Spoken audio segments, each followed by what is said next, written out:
Good afternoon. I guess it is afternoon. It's 12:25. So, good afternoon, everybody. My name is Ben Lambert. I'm a partner here at Pelion Venture Partners. Great to see you here. Welcome. I see familiar faces in the audience.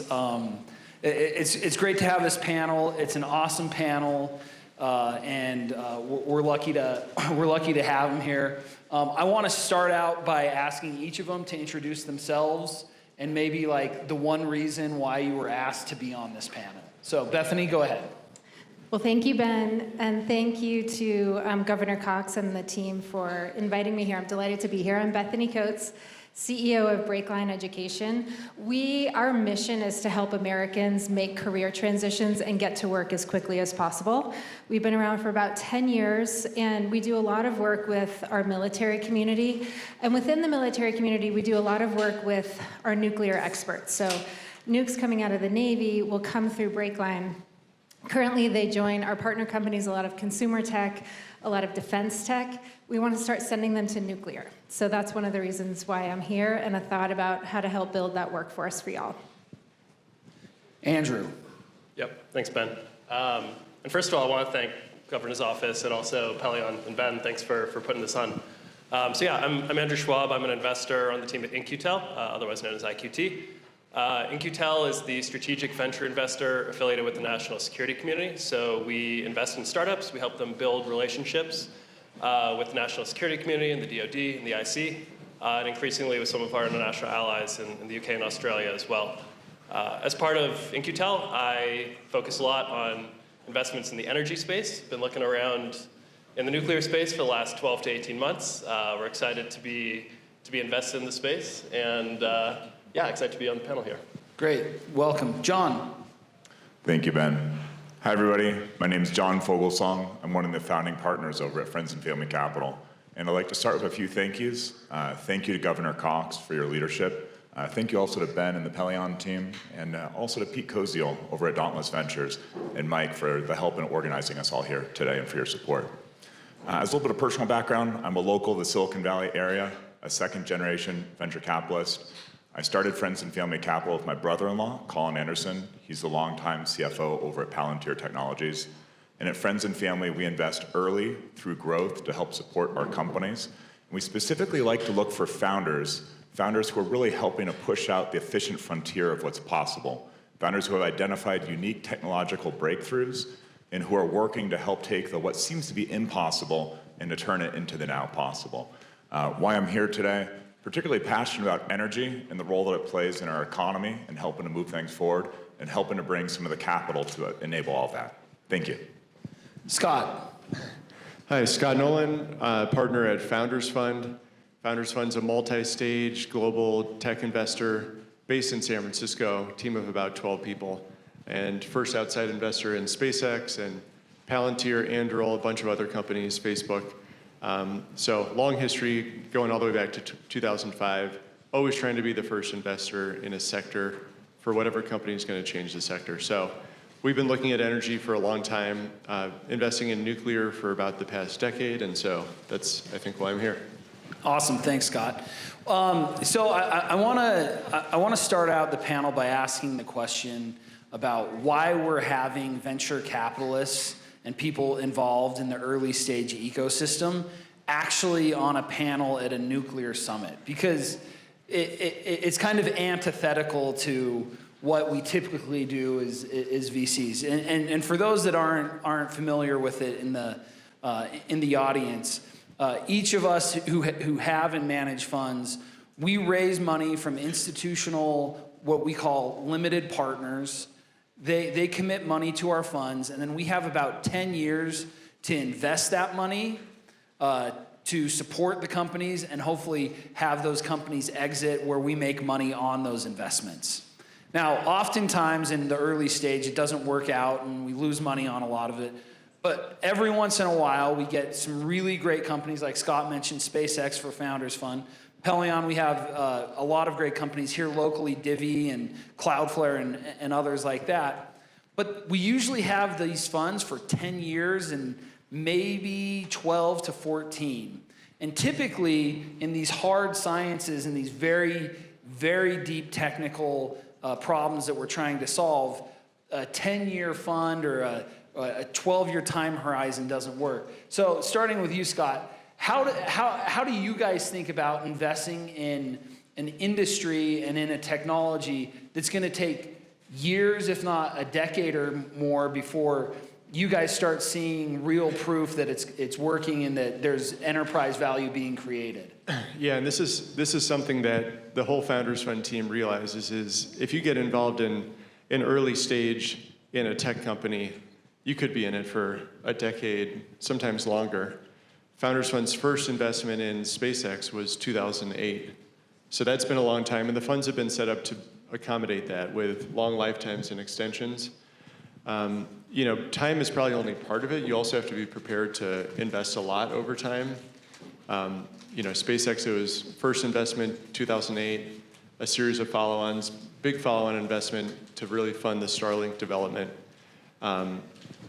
That actually motivated Founders Fund stepping up and having a larger set of funds, just having raised its third growth fund, to be able to just, what people refer to as back up the truck and just put in as much capital as possible into the companies that are the winners. And so the thinking there is we want to invest in companies that are going to really redefine an industry, not spread an investment across 8 different companies in a sector, but really pick the one we really, really believe in that's solving a problem that no one else is solving, and focus on that. So sometimes if you're kind of rebuilding an industry, it can take a while. So it all comes with the territory.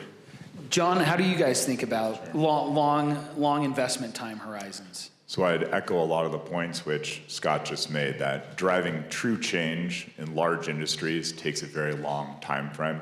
I'd also add alignment, having alignment with your founders and also having alignment with your limited partners. Again, as Ben mentioned, limited partners, those are the investors in a venture fund. So finding a group of limited partners who's committed to the change, who has conviction, and who's willing to join you for what could potentially be a decade-plus journey to help drive that change. And Andrew, I think you're uniquely set up in In-Q-Tel, and maybe talk a little bit more about that. You're uniquely set up that you guys can take very, very long-term investment opportunities. Yeah, I think that's right. So, first of all, I want to echo everything that John and Scott said here. I think those are all good points. I guess the way we think about it, just as equity investors in venture capital companies, or venture-backed companies, these are very long time horizon things. So I think generally you're putting a lot of capital at risk for long periods of time. There needs to be kind of like a disproportionate impact at the back end of that to justify that capital going in early. So we are looking for companies that have big markets to sell into. They can monetize really effectively within those markets, and then there's usually some sort of a why now factor, which is going to be something has changed technologically, they have something new, it could be a government regulatory piece, it could be really anything, but why is now a unique time to invest in a company that can do something that maybe couldn't have been done 5-10 years ago? And then I think kind of what you're alluding to at In-Q-Tel, so we, as part of our remit, we basically invest in companies for 2 reasons. One is we're looking to explicitly kind of drive capabilities transfer and help companies that are developing novel products sell into the government. Usually it's in the national security communities, either in the DoD or the IC. And then the other way that we can invest is if we're looking at companies that are basically just doing something for the national good. So that could be kind of like unbottlenecking a supply chain, maybe building labor pool resilience, something related to great power competition, which is obviously something that's been discussed here today. So at In-Q-Tel, we kind of invest maybe orthogonally. We can invest for somewhat different reasons, although we're very aware of the broader venture capital ecosystem that we play in. Awesome. Now, Bethany, I was going to make a joke that would have been wrong. No, do make it. Well, I was going to say, well, Bethany, you're an actual operator of a startup and of a company, and you have the hard job while the rest of us sit on the sidelines. But then Scott is actually a CEO that we'll talk about as well. But how do you think about operating not a startup, but a company that is going after a space that takes a long time to start seeing traction in? Just that I'm delighted to see the alignment between venture capitalist expectations for a return on and the amount of work entrepreneurs and operators know is going to be required to create a mature business that can actually deliver on behalf of its stakeholders. So there can often be a mismatch there that's uncomfortable for everybody, but I feel like this industry is being set up for success with everyone's expectations aligned. Awesome. Can I ask each of you guys specifically to give your investment thesis and where you think interesting opportunities are in nuclear? And I'm going to put a challenge in front of you as well. I've sat in the back. I was drinking my swig back there and a Fresca, and I heard a whole lot about SMRs, right, and reactors and things like that. I want you guys to talk about your investment theses in nuclear without mentioning reactors, and where you think there's value in the chain of the industry, the value chain, and where you think there's opportunities to make money, to invest, to go work for, and do things like that. John, go ahead. I'm happy to kick us off, and let's see if I can avoid using that particular word.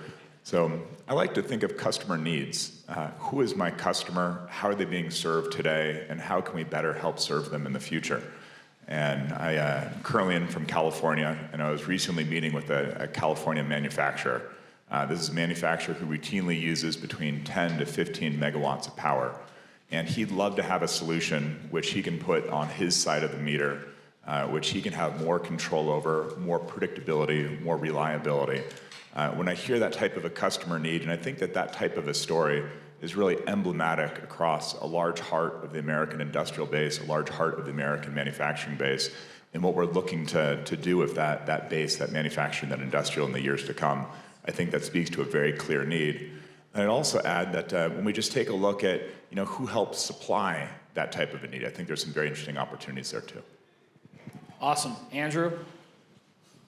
Yeah, sure. I'll try to avoid the word as well. So I think two things come to mind. First and foremost, proud to say that we're an investor in General Matter. So I think we are clearly aligned on the importance of the fuel supply chain, both as an opportunity and frankly as something that has probably been underinvested in up until this point, which maybe makes it more of an opportunity in some ways.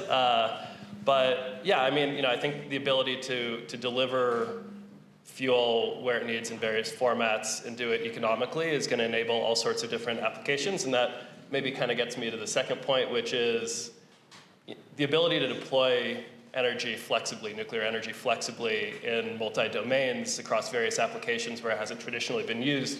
If we can get it cheap enough, I'm a bit of a sci-fi fan. I would love to see. Can you give us some examples? I'd love to see it as the bedrock of space operational energy, either on propulsion or kind of more facilities type things. But I think energy is such a critical enabler for all sorts of commerce and activities that, to the extent that you can really drive down the costs and enable multiple more flexible application sets, you can really unlock new things that you're not even really thinking about today. So I think I'm excited about maybe supply chain on the front end and then end-use applications on the other. On the back end. All right, Scott, maybe this is an opportunity for you to tell the group, your partner is Founders Fund, but you're also the CEO and co-founder of General Matter. So talk about that. How on earth did that happen? And why did you choose to try and solve the problem that you guys are trying to solve? Yeah, I was going to start off with just the Founders Fund formula for investing, just so we're not just purely talking our own book. And the formula is basically, there's a question, you pose the question, what important company is no one building? And so that was the question we started with. It was also inspired partly by investing in a reactor company that needed fuel.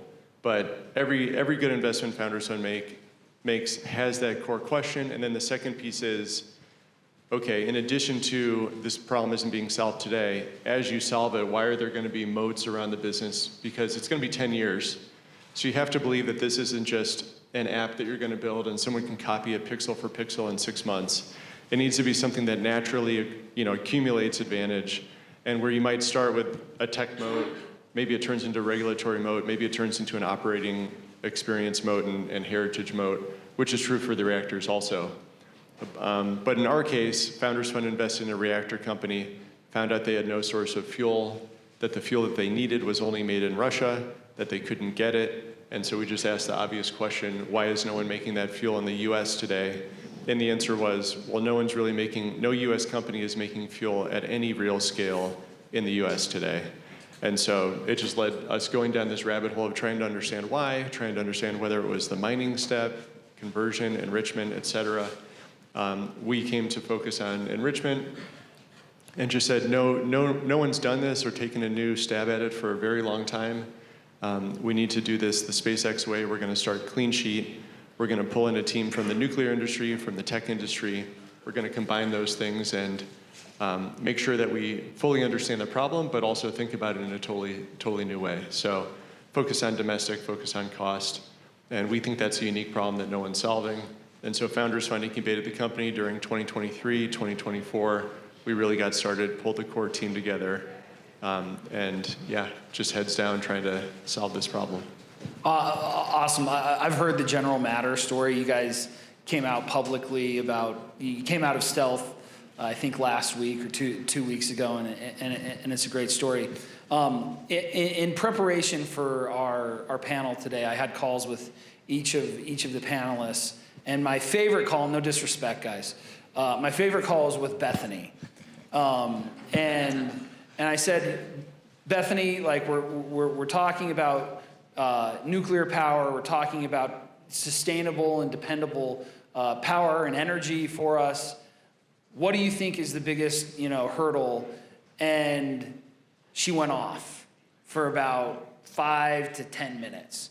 And it was some of the best 5 or 10 minutes that I've heard in a very long time. And I want to try and prompt you on that, Bethany. Maybe just talk about, like, if we want nuclear power to be something real in the United States, and specifically in Utah, what things are we lacking, and what do you think we need to do to make it become a reality? Thank you, Ben. So here's the deal. We do not have this workforce. And every single panel that we've heard from today has spoken to that fact. In energy overall, there's a 500,000 job worker gap. And then adjacent industries exacerbate this because they're also operating at a talent deficit. So I'm not going to sit up here and tell you all that this is, we're on the right track. We are not. And we have to start bridging that gap. And I think of this as a two-part strategy. The first is all of the above. So yes, we have to work with our universities. We have to work with our community colleges.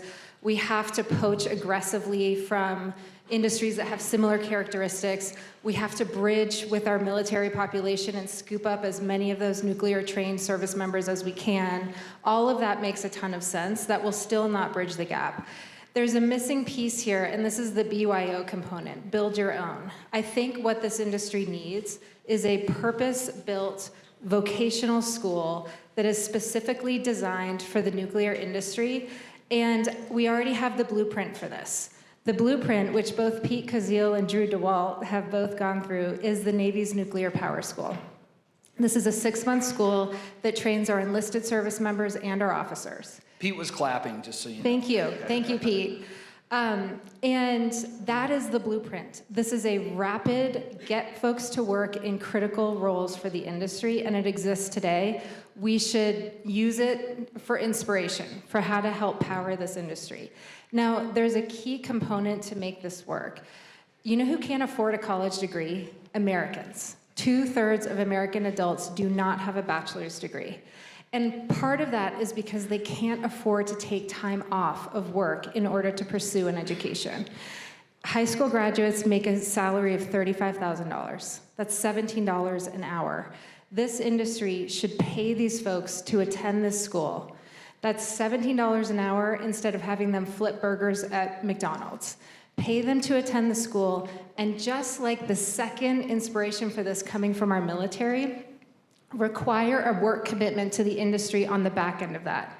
So we'll pay you to get educated for this industry. It'll take us 6 months. You'll join the industry 6 months in, and you owe us 3 years. I think that is the strongest recommendation that I can make, and I would do it soon. You're already operating at a talent gap of hundreds of thousands of people. And the problem with that is that it requires, this talent scarcity requires a ton of poaching. So you're constantly hiring each other's people. That drives up the cost of talent. It also causes a retention issue where there's constant churn because of the competition. And then of course, it delays critical work and progress that could be done because we just don't have the talent in the seats where we need them. Awesome. I told Bethany once she kind of explained that to me, that you could arguably say Utah has a little bit of that school already, not in nuclear, but in selling SaaS and selling software. Yes. And the analogy that we drew is there's a very large portion of the population of Utah that leave when they're 18, 19 years old. They go and do an LDS mission where they go and talk about their religion, talk about their church, and they come back 2 years later or a year and a half later. They go to college, and every summer they go out and sell. A bunch of them go out and sell solar. They sell security. They sell pest control. They do all these things, and they become experts at selling. And they do that for 2 or 3 summers. And then when they graduate from college, they go and work at one of the SaaS companies, one of the software companies here in the Bay Area. And it turns out that Utah has created, I think, the greatest labor force of software sales folks in the entire world, right? And it's almost doing that on repeat, but specifically for nuclear energy. Just for you guys, how do you guys react to Bethany's statement? Do you agree, disagree? How do you guys react to it? John. Yeah, full-heartedly agree with the statement, and I think it's an excellent opportunity where Utah and the nuclear industry can really help lead the way in training the next set. We're thinking of electricians, pipe welders, plumbers. These are folks that we need to help build and enable the nuclear industry, and they're also the same folks that we need as we're looking at the next generation of manufacturing and industrial broadly across America. So I think that we're going to see this need both in the nuclear industry, where we already see this need, and I think we're also going to see it broadly across America. And I also echo that statement of folks who are from Utah, make some fantastic SaaS sales reps. We're very fortunate to have a number of them across our portfolio companies. Well, hey, we do what we can here in Utah. Thank But the thing is you can do it here. You can do other things here besides SaaS sales, right? Like you said, these specific and unique industries. Scott, how do you react as an operator in the space to Bethany's? Completely agree. A lot of our investors ask us, hey, beyond investing, how can we help? And we always tell them the exact same thing. Please send us smart people who want to work really hard. That's literally the one bottleneck to all great companies is you just need more people to do the work. There's more work than there are people. So more workforce is great, and that specific structure makes a lot of sense. You see the same thing in the financial consulting, banking space, where you might have someone who does 2 years and then they go off to business school. If you come back and work 2 years, you get business school paid for. If you don't, that's on you. So I think that type of structure for trades could make a lot of sense also. Andrew, how much did the talent density of the nuclear space matter to you from an investment perspective? Yeah, I mean, I think it's definitely a challenge. I guess ultimately as an investor, we're investing in really high quality teams who are going to go build something amazing. So I think as we were looking around the nuclear space, it definitely struck us, I think to borrow a phrase, that there is that bathtub curve where you got a lot of really amazing kind of younger engineers who are super passionate about this, and then a lot of folks who are kind of on the back end of their career who were instrumental in getting the industry set up way back when.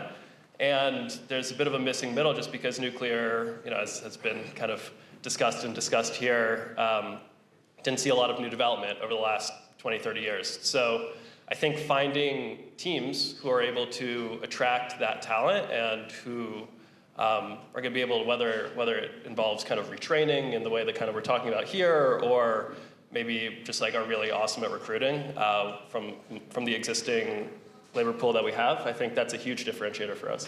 Yeah, same thing was true in aerospace in the early 2000s. You had the same bathtub thing where you had some young graduates then people who were near retirement, very few people in the middle of their career. And so what SpaceX did was hired a few of the people that were in the middle or towards late career, combined it with people who had zero experience in aerospace but were good young engineers. Had like 2-to-1 ratio, so experienced person, two inexperienced people, pulling them in from just degree programs, mechanical, aerospace, and electrical, CS, chemical. It didn't matter. As long as they had good engineering foundations, they could work in the space and learn.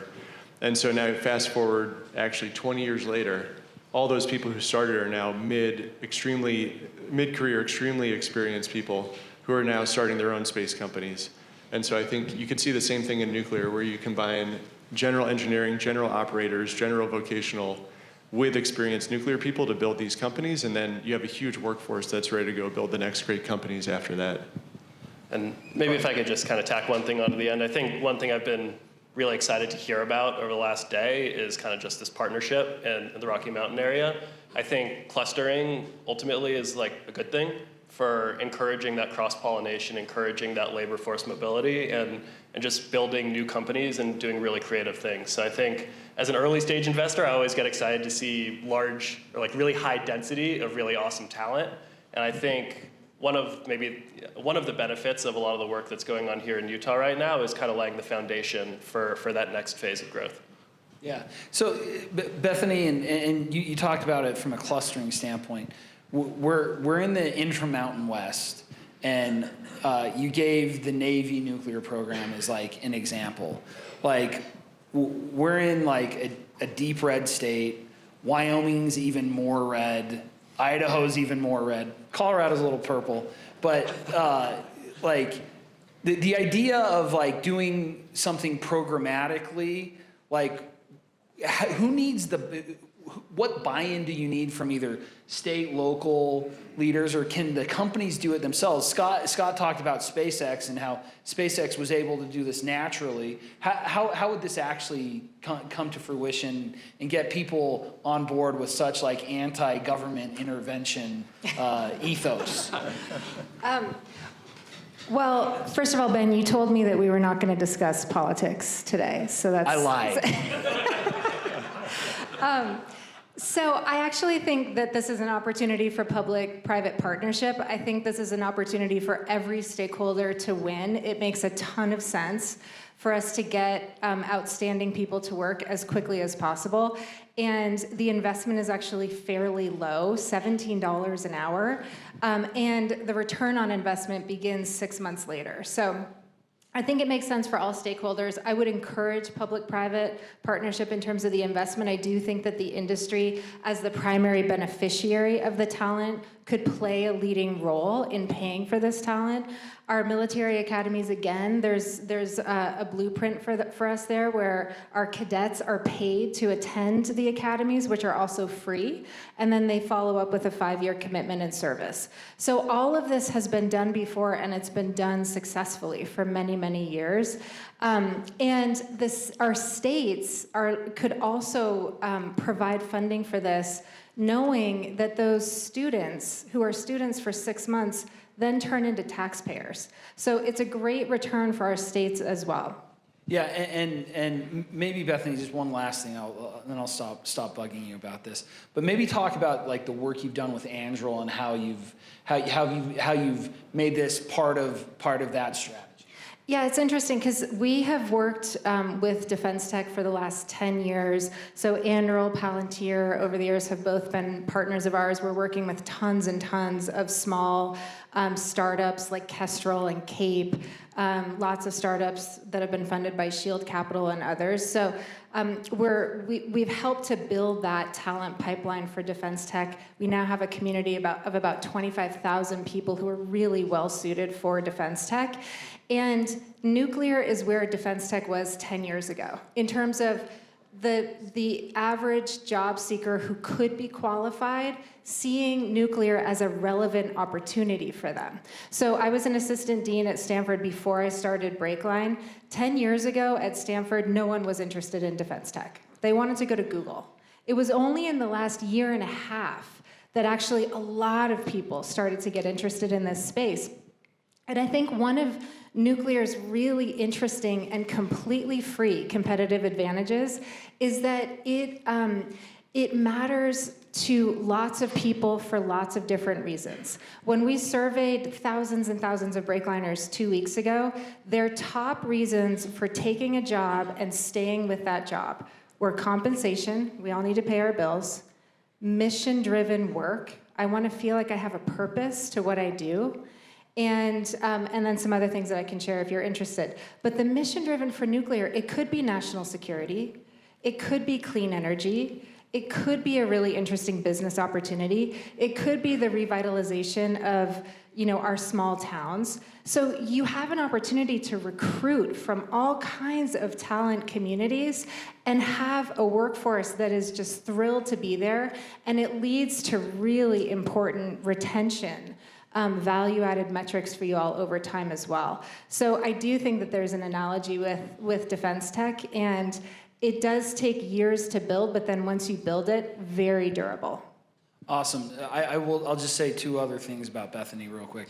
We spent the first 5 minutes of our Zoom call her trying to convince Ben Hackey, who introduced us, not to do an MBA, and she used to be Correct. the dean of admissions Stand by that. at Stand Stanford. by that, So she has real conviction on things. The second one is like we started talking about green energy and pollution and all this stuff, and I'm like, hey, Bethany, I'm not sure I'm with you on like decarbonization or whatnot. And she's like, that's the wonderful thing about nuclear.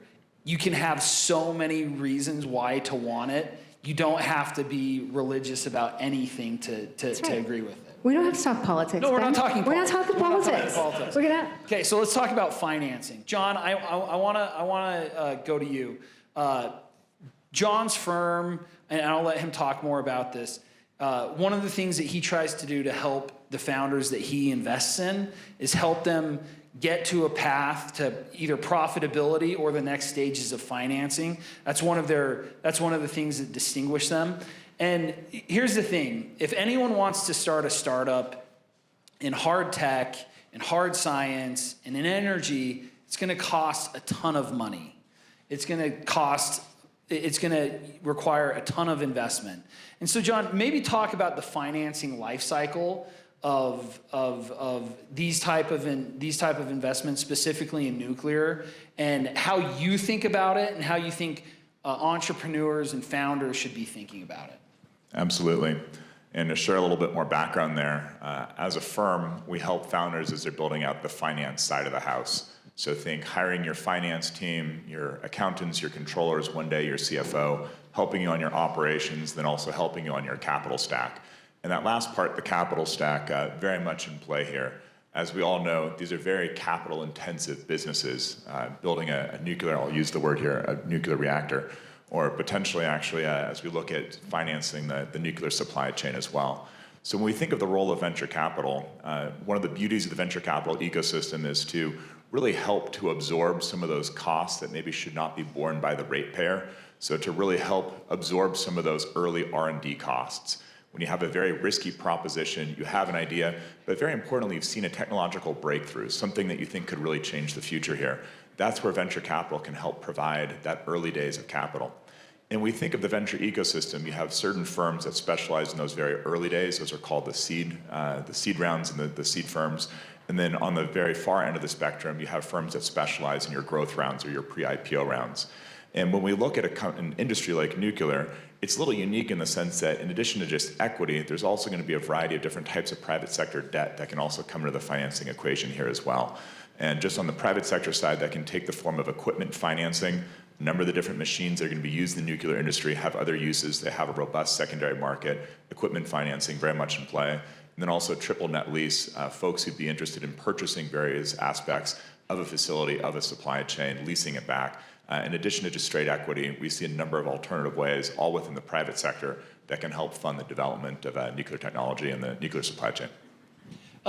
Andrew, when you look at investments into nuclear, how do you think about the financing risks involved with prospective investments? And I'll define the financing risks. So when a venture capitalist invests into a company, there's usually an expectation that the company will take that money, use it to build and grow and develop their company, but they'll do it typically unprofitably, where they burn that investment down and the cash will start to dwindle.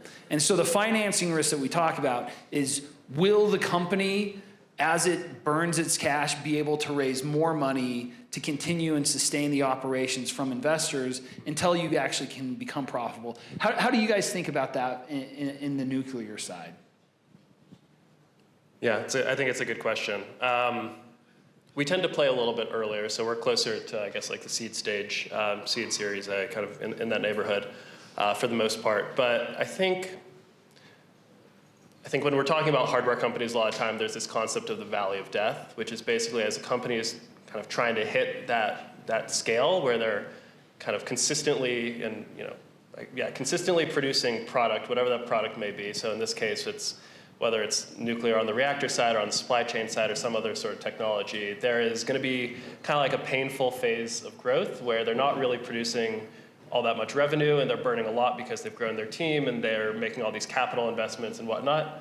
And that's a challenging aspect. So I think you are making a leap of faith to a certain extent in those companies. And again, I think when we're looking at which companies can actually bridge that gap, since we do like investing in hardware companies that are fundamentally doing things that are tangible and impactful, we're looking first and foremost at a team that we have a high level of confidence in. We're looking at a company that has a roadmap to a really bankable product down the line and a proven market to actually be able to offtake that product. But I think there is one other element maybe at play, which is kind of the role of government, which is, I think there's a couple different ways that government can be impactful on the financing picture. One is investors like stability and regulation, and I think just having relatively friendly and stable regulatory backdrops for these challenging companies to actually operate in is really important.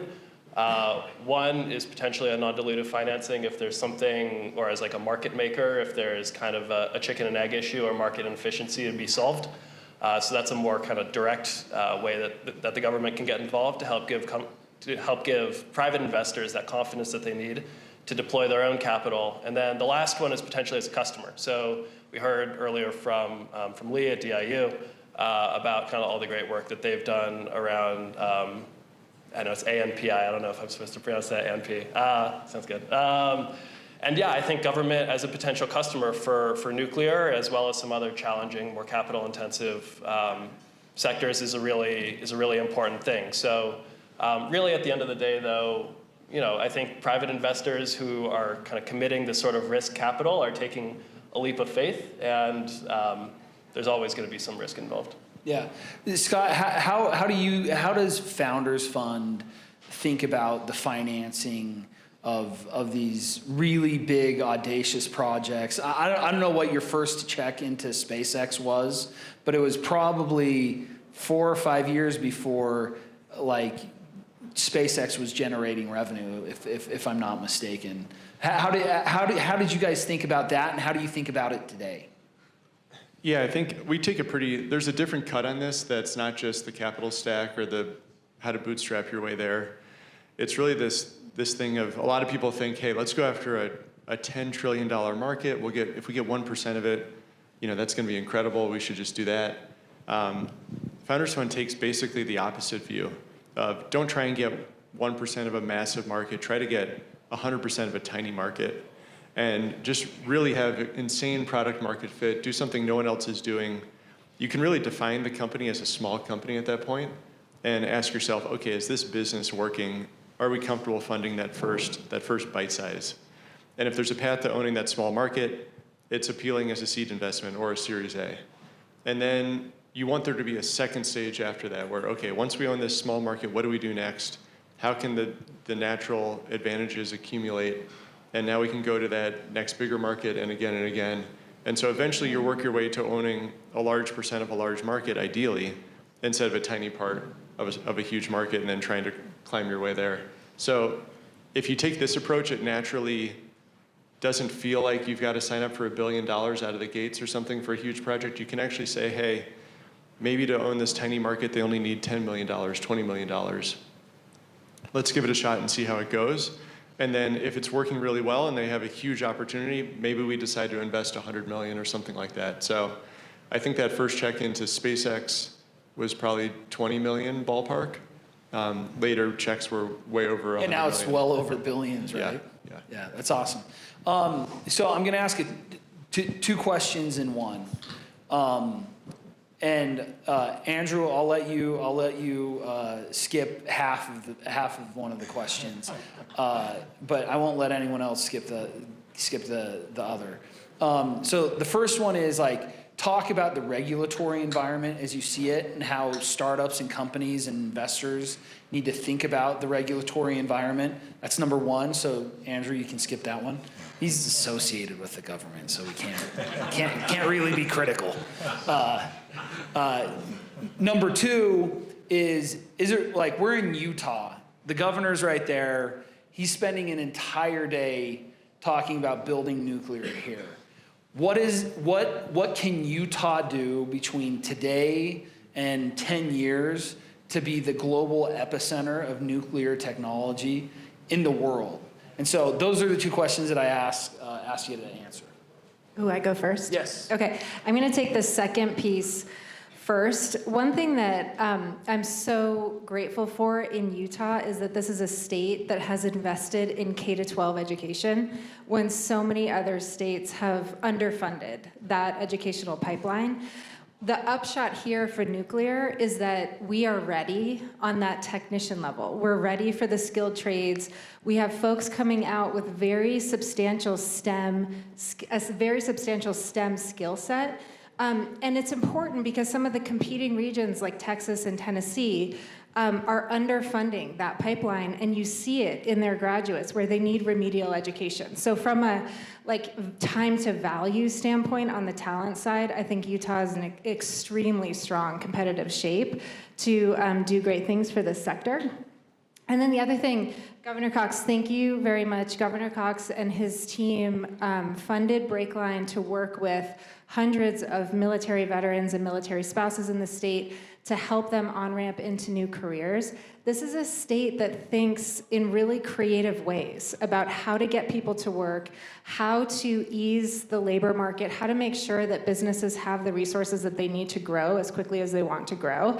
And the state moves quickly and it moves seamlessly. And so as a beneficiary of that creativity and flexibility, I would just say it's an enormous asset to be building a business here and to feel like the state government is really aligned behind growth. And I'll just say I moved here 5 years ago from California, and it just couldn't be more stark, the difference. I feel like I've definitely up-leveled. That's a great answer. Thank you. Yeah, I mean, I think to answer the second part of the question, I think the most important thing if we're going to be trying to build more nuclear here is to have really robust sources of demand on one side and have kind of the supply chain and the labor pool and kind of the regulatory backdrop and support from kind of all the players that be on the supply side to actually enable that. So, in some ways it's kind of a simple equation. It's supply and demand, and it's trying to optimize on both of those things. And to the extent that you have a regulatory backdrop and kind of support, and then all of the necessary pieces in place around supply chain and labor availability, then I think we're in a great position. Awesome, thanks. John. And I see we're getting a 1 minute notice, so I'll keep it short. On the regulatory side, I would go with 4 words: early, often, clear, consistent. On the company side, important to be early and often in your communication with regulators, and our hope for the regulators would be clear and consistent communication, and also just a recognition that it's very hard to be a regulator. This is a tough job, and also a very important job that's played in the ecosystem.